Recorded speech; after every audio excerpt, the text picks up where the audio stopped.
Hey, what's good, everybody? It's your boy Connor, man. Doing a random live, man. I'm fresh off of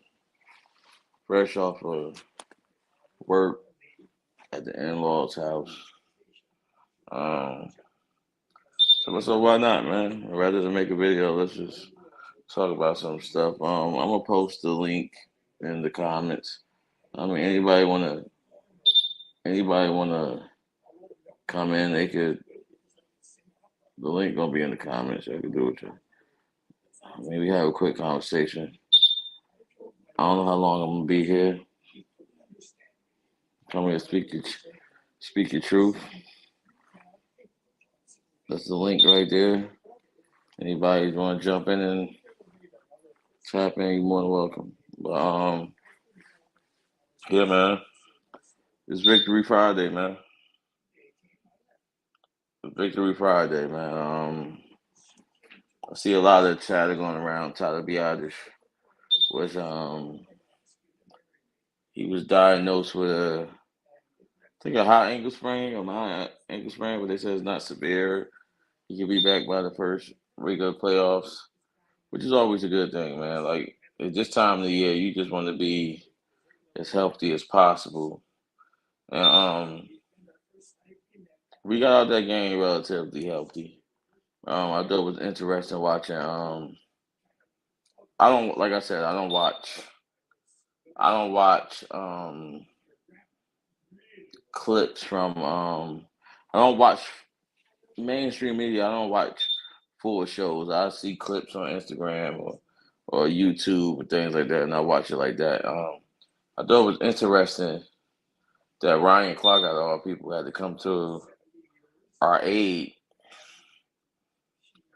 because they were saying basically, when the Cowboys play, if we don't beat people 40-3 like Minnesota, we're not good enough. But for everybody else, it's fine. Well, for Kansas City to go to overtime with Houston, that's fine. Nobody mentioned it. But for us to need a 98-yard drive to beat them, it's a huge problem.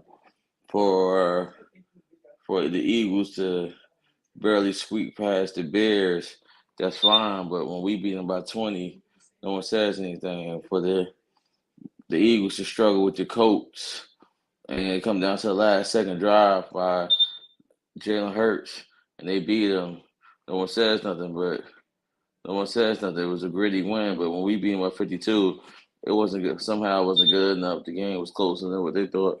I mean, you never. I think Dak and the coach said it the best. You guys can have the style points if you think games are won on paper. Y'all can have that shit, but it's because it's not. So it's like, hey man, I'm not apologizing for my 12-win season. We went through just as much. Like as a Cowboys fan, I'm proud. We went through just as much injury wise as a lot of teams this year, including having not having our All Pro left tackle, including not having our All Pro left tackle for what 12 games or so. He got hurt in the camp, including not having our quarterback for 5 games, including Curse missing games, including like Sam Williams missing games, and including D Law being banged up, including missing two of our three starting cornerbacks, including like the list goes on and on. But people are not going to say that. People are going to be as negative as possible, and I'm fine with that. Anything with the name Cowboys attached is going to get scrutiny. No one's going to say we're going to highlight the interceptions, or nobody going to say how y'all got Jalen Hurts in your MVP conversation, and Dak Prescott in 5 of those games has tied his touchdown mark, and they tied at 22. No one's going to say that, but like it be like that sometimes, though. We don't cry over spilled milk. The reality of the situation is, can we go to Minnesota and win? Yes, we can. Can we go to San Fran and win? Yes, we can. Can we go to Philly and win? Yes, we can. Can we go to? That's about it. What else we worried about? What else we worried about? Nobody. Like, and in my opinion, we have the best quarterback out of all them teams. You say what you want. Your opinion can be your opinion. Like, one thing that I feel like people sleep on us about is Leighton Vanders will be back. Leighton Vanders will be back. Um, Jonathan Hankins will be back. And let's get this out the way, right? That Eagles game, I know like they was missing Hurts and all that. Miles Sanders had 21 or 22 carries in that game for 60 something yards. That was about 3 yards a carry. We did a great job with the run game in that game. Yes, yes, they exploited and they threw the ball all over the place and they took advantage of and they took advantage of um Diggs' aggressiveness, so to speak. And he gave up two big plays, which resulted in 10 points that they probably wouldn't have scored if he wasn't aggressive. So I'll take that into account. Diggs didn't gamble his last game. He didn't do that. They didn't catch nobody on the double move, and we they only scored 13. But one thing I wanted to speak on that, right?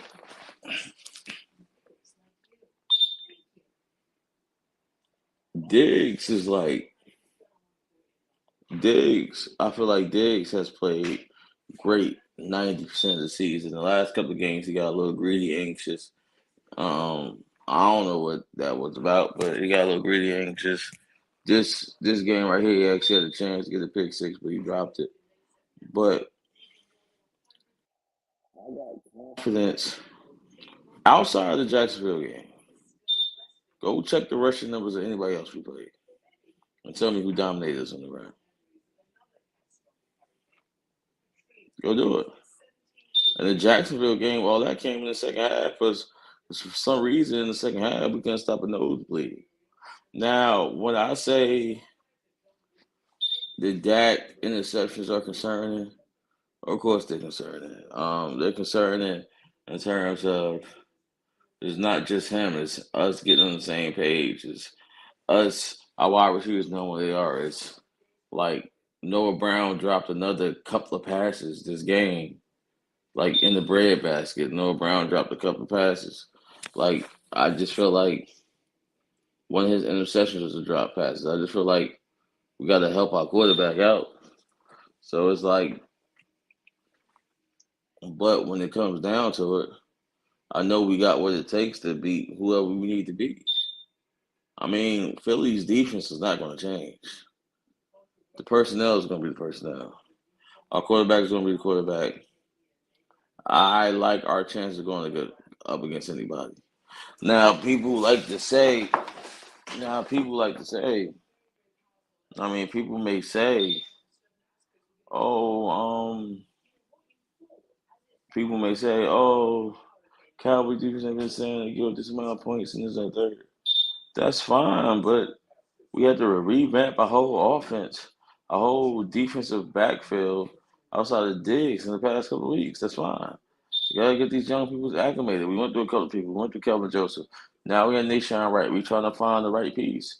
But in terms of my run defense, I'm happy with it. Will Leighton Van Der Esch get back? I'm happy with that. So it's like anything else, like I'm happy with it. I'm not complaining about anything. Our run defense missed out. We haven't been getting the sack numbers, but our run defense missed out. So it's like it is what everybody got their flaws, man. Eagles got their flaws, everything. What's up, dude? I don't talk to myself. go home because It's my my baby, stomach y'all. hurt and I need some medicine.